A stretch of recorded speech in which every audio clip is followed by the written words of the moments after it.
Amit Shah mind your tongue, நாக்கு அடங்கி நாட்டை துண்டாடணுங்கிற முடிவோடு RSS-உம் இந்த இந்துத்துவ கூட்டமும் செயல்பட்டு இப்படி ஒரு மோசமான ஒரு ஆளுநர் தமிழ்நாடு சரித்திரத்திலேயே வந்தது கிடையாது. இந்த SIR திட்டம் என்பது ஒரு ஜனநாயக படுகொலை. எந்த பத்திரிகையாளர் சந்திப்பதாவது முதலமைச்சர் வார்த்தையால உச்சரிச்சிருக்கா? எனக்கு அப்படிப்பட்ட ஆசை கனவுகள் என்றுமே எனக்கெல்லாம். 41 பேர் படுபயங்கரமா பரிதாபமா செத்து போறாங்களே, இவர் உடனே திருச்சியிலாவது தங்கியிருந்து மறுநாள் போய் அந்த பாடியை பார்த்து பார்வைக்க வேண்டாமா? இடது வீட்டுக்காரங்களை தன் வீட்டுக்கு வர சொல்றாரு. இது தமிழ்நாட்டில் இருக்கு நடந்தது. இங்கே ஒரு நீதிபதி இருக்கிறார் உயர் நீதிமன்றத்தில். அவர் பெயர் நீதியரசர் சுவாமிநாதன். அவருடைய நீதிபதியினுடைய அதிகார எல்லைகளை கடந்து பேசுகிறார், அதிகார வரம்பை கடந்து பேசுகிறார். அவர் கடந்து பேசுவது மட்டுமல்ல, உள்துறை செயலாளரையும் வழக்கிலே சேர்க்க வேண்டும் என்ற நோக்கத்தோடு நேற்றைக்கு அந்த சுவாமிநாதன் தரப்பிலே ஒரு அறிக்கை வருகிறது. இங்கே மத்திய சர்க்காருடைய ஒரு எடுபிடி ஏஜென்ட் ராஜபவனத்திலே ஆளுநராக உட்கார்ந்து கொண்டு இல்லாத அக்கிரமங்களை எல்லாம் செய்து கொண்டிருக்கிறார், பேசக்கூடாததையெல்லாம் பேசுகிறார். ஆகவே நீதிபதிகளை நான் மதிக்கிறேன். என்னுடைய சீனியரை சுப்ரீம் கோர்ட் ஜட்ஜானவர் தான் ரத்னவேல் பாண்டியன். ஆனால் நீதிபதிகளுக்கு தங்களுக்குள்ள வரம்புகளுக்கு உள்ளிருந்துதான் அவர்கள் பேச வேண்டும். வரம்பை மீறி 100-150 ஆண்டுகளாக அங்கே இஸ்லாமியர்கள் வழிபடுகிற அந்த தொழுகை செய்யக்கூடிய இடமும் இருக்கிறது. அதற்கப்பால் தொலைவே சற்று தூண் இருக்கிறது. அது தூண் மேலேதான் போய் அவர்கள் ஒளித்துடர் ஏற்ற வேண்டும் என்று நீதிபதி உத்தரவிடுவது, இதை இத்தனை மணிக்குள்ளே செய்யாவிட்டால் நான் நடவடிக்கை எடுப்பேன் என்று மிரட்டுவதும் ஒரு நீதி அரசர்களுக்கு நீதிக்கு அழகல்ல. இது நீதியை நிலைநாட்டிய இடம். உயிர் கொடுத்து நீதியை நிலைநாட்டிய பாண்டியன் நெடுஞ்செழியன் அரசோக்கிய நகரம். இந்த நகரத்தில் இங்கே இருக்கக்கூடிய உயர்நீதிமன்ற நீதிபதியினுடைய கருத்து ஜனநாயகத்துக்கு புறம்பானது, நெறிமுறைகளுக்கு புறம்பானது. நீண்ட காலமாக இந்த பிரச்சனையில் இந்துக்களுக்கு முஸ்லிம்களுக்கு இடையிலே எந்த கருத்து வேறுபாடும் கிடையாது, எந்த மோதலும் கிடையாது. நீதிபதி தூண்டிவிட்டு பார்த்தும் மோதல் வரவில்லை, வரமாட்டது. இங்கே RSS கூட்டம் எப்படியாவது மீனாட்சி அம்மன் கோயில் பிரசித்தி பெற்று விளங்குகின்ற மதுரை மாநகரிலே நுழைந்து விடலாம் என்று கருதுகிறார்கள். அது ஒரு காலம் நடக்காது, அவர்கள் எண்ணம் பலிக்காது. திமுக கழகத்தை நாங்கள் இப்படி வீழ்த்துவோம் அப்படி வீழ்த்துவோம் என்று பத்திரிகைகளிலே ஒவ்வொரு கட்சியும் ஒரு அறிக்கை விடுகிறது. புதிதாக கட்சி ஆரம்பித்திருக்கிற கலையுலகத்திலிருந்து வந்தவரும் சொல்லுகிறார், அவர் தமிழகத்தினுடைய பொது பிரச்சனைகள் எத்தனை பிரச்சனைகளிலே அவர் தலையிட்டார். தமிழகத்தினுடைய உயிரான பிரச்சனைகளில் எதையாவது எடுத்து அதுக்காக முழுமையாக போராடி அதற்காக போராட்டங்களை நடத்தி நாடு தவறாமல் குரல் கொடுத்து அப்படி ஏதாவது சேவை செய்திருக்கிறாரா? கிடையாது. வெள்ளித்திரையிலே ஜொலித்திருக்கிறார், கலைத்துறையிலே விழுகிறார். நான் தனிப்பட்ட முறையில் அவரை நான் மதிக்கிறேன். அவர் ஒரு 15-18 ஆண்டுகளுக்கு முன்பு மதுரை விமான நிலையத்திலே நான் புறப்படுவதற்காக காத்திருப்போர் வரிசையிலே நாற்காலியிலே உட்கார்ந்திருந்த போது அப்பொழுதுதான் உள்ளே நுழைந்த அந்த கலைத்துறையிலிருந்து வந்திருக்கக்கூடிய அரசியல் கட்சி ஆரம்பிக்கும் அந்த சகோதரர் என்னை பார்த்த மாத்திரத்தில் இடத்திலே மரியாதை செய்து வழங்கும் அந்த பண்பாடு எல்லாம் நான் நேரடியாக அறிந்திருக்கிறேன். ஆனால் அரசியலில் ஒவ்வொருவரும் சொல்லுகிற கருத்து திமுக கழகத்தை அணியை எப்படி வீழ்த்த வேண்டும், அது நடக்காது, பலிக்காது. அவர்கள் யார் யாரோடு கூட்டி சேர்ந்தார்கள், யார் யாரையோ துணைக்கு அழைத்து வந்தார்கள், ஒரு காலம் நடக்காது. உள்துறை மந்திரி அமித்ஷா என்ற மனிதர் மிகுந்த கர்வத்தோடும் அகந்தையோடும் திமுக கழகத்தை துடைத்து எறிவோம் என்று சொல்லுகிறார். பெரியவர் இவரை விட 100 மடங்கு 1000 மடங்கு மரம் கொண்டவர்கள் என்று கருதியவர்களாலேயே திமுக கழகத்தை அசைக்க முடியும். அது ரத்த தியாகத்திலே வளர்க்கப்பட்ட எக்கு கோட்டை. அதை உள்துறை மந்திரி நாட்டை அடக்கி பேச வேண்டும். அமித்ஷா, மைண்ட் யுவர் டன், நாக்கு அடக்கி பேச. உடைத்தெறிவு சொல்வதற்கு எத்தனை ஆண்டு 75 ஆண்டுகள் கடந்து விட்டது திராவிட இயக்கத்திற்கு. ரத்தமும் கண்ணீரும் வியர்வையும் சிந்தி பாதுகாக்கப்பட்ட அந்த இயக்கத்தை உடைத்தெறிவோம் என்று சொல்வதற்கு உள்துறை அமைச்சருக்கு அவ்வளவு ஆணவமா? ஒரு கால் நடக்காது. நாங்கள் பேசுறோமா? உடைத்தெறிவோம், அடியோடு அகற்றுவோம் என்று சொல்றோமா? கிடையாது. அப்படி சொல்ல மாட்டோம். ஒரு கட்சியை மதித்து பேச வேண்டும். ஒரு ஆளுகிற கட்சி 75 ஆண்டு கால திராவிட இயக்கம் பின்புலம் கொண்ட கட்சியை துடைத்தெறிவோம் என்று பேசுகிற அளவுக்கு வன்மம் இருக்கிறது, வெறுப்பு இருக்கிறது, RSS என்கிற கர்வம் இருக்கிறது.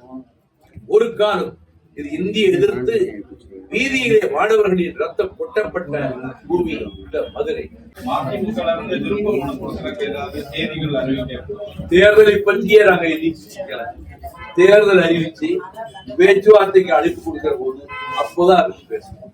மத்திய அரசு திட்டங்கள்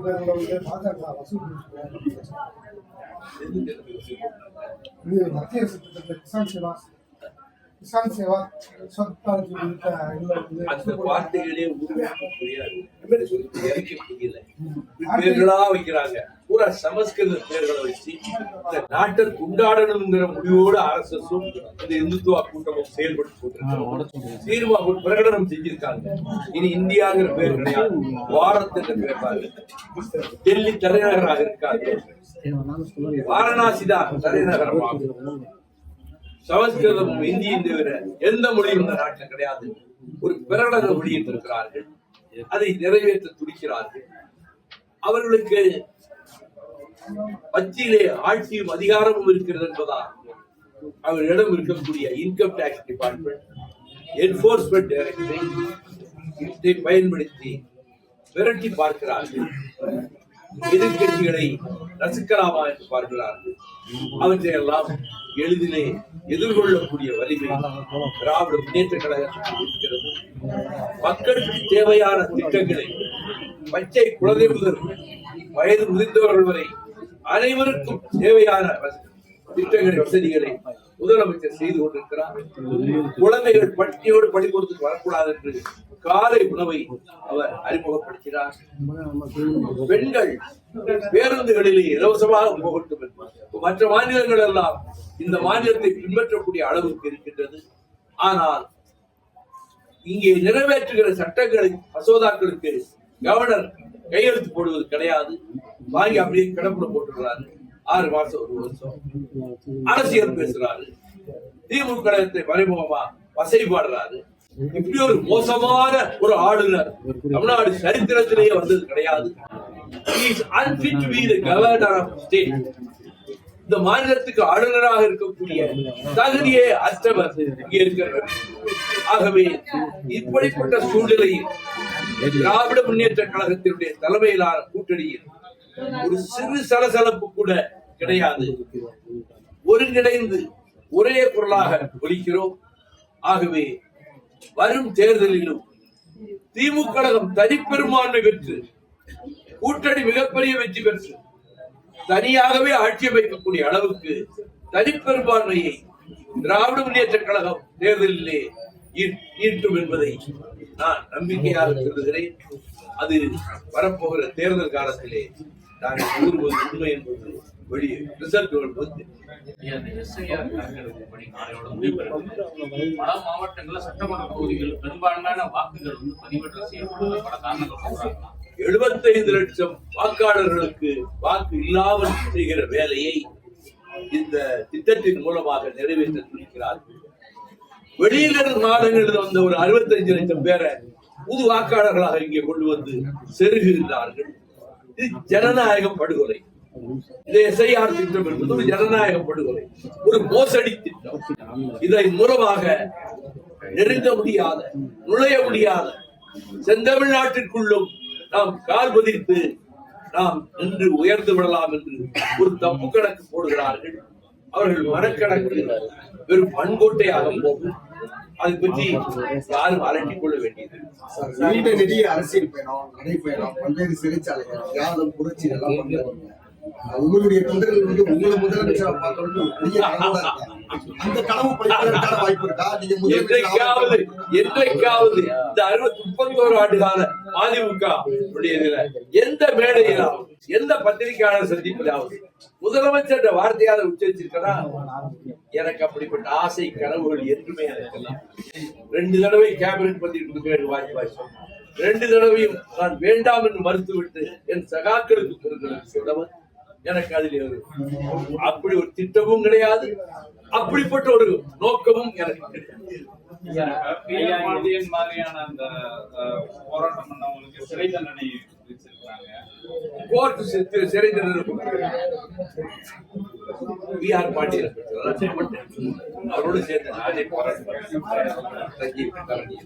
விவசாயிகளுக்காக போராடுறேன். சில இடங்கள்ல சட்டம் ஒழுங்கை மீறுகிற போது கைது செய்யப்படும். 75 ஆண்டு கால திமுக, ஆனா கட்சி ஆரம்பிச்சு 1 வருஷம் தான் ஆகுது. அவர் சொல்றாரு டிவிகேக்கும் டிஎம்கேக்கும் தான் போட்டிங்கிறாரு. இதை எப்படி பாக்குறீங்க? அவரு சினிமாவில எழுதி கொடுக்கிற டயலாகே பேசிட்டு இருக்காரு. அந்த டயலாகே இங்க விடுறாரு.